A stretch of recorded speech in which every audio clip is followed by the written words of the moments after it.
राघव और आरव, दो भाई, अपने पिता की अंतिम इच्छा पूरी करने के लिए एक रहस्यमयी जंगल में प्रवेश करते हैं। कहा जाता है कि इस जंगल में एक अमूल्य ग्रंथ छिपा है जो किसी भी व्यक्ति को अजेय बना सकता है। तभी हवा की आवाज बढ़ती है, पत्तों की सरसराहट सुनाई देती है और हल्की ध्वनि में किसी के चलने की आहट होती है। आरव अचानक रुक जाता है। राघव, तुमने सुना? कोई हमारे पीछे है। राघव मुस्कुराता है। डर मत भाई, ये सिर्फ हवा होगी। तभी एक पेड़ के पीछे परछाई हिलती है। राघव, वो देख, आरव कांपती आवाज में कहता है। जैसे ही वे पास जाते हैं वहां कुछ भी नहीं होता, लेकिन जमीन पर ताजे पैरों के निशान थे।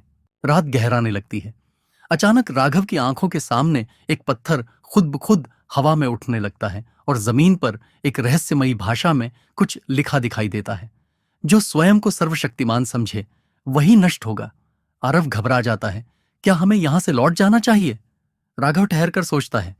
नहीं, हमें सच का सामना करना होगा। अचानक एक बूढ़ा साधु सामने आ जाता है। तुम दोनों को क्या लगता है, इस ग्रंथ का असली मालिक कौन है? वह धीमे स्वर में पूछता है। राघव झिझकते हुए कहता है, जो सबसे योग्य हो।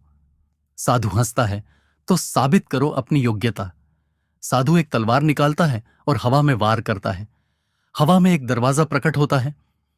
जो अंदर जाएगा वही सच्चा योद्धा कहलाएगा, साधु कहता है। आरव डर जाता है, लेकिन राघव हिम्मत कर दरवाजे के अंदर चला जाता है। जैसे ही राघव अंदर जाता है, चारों तरफ अंधेरा छा जाता है। सामने एक शिखर पर ग्रंथ रखा था।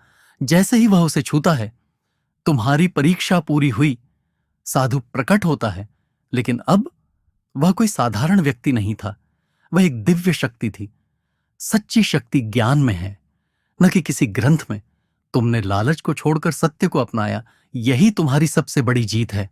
और इस तरह राघव और आरव वापस लौटते हैं, इस सीख के साथ कि शक्ति सिर्फ बाहुबल से नहीं, बल्कि विवेक और सच्चाई से मिलती है।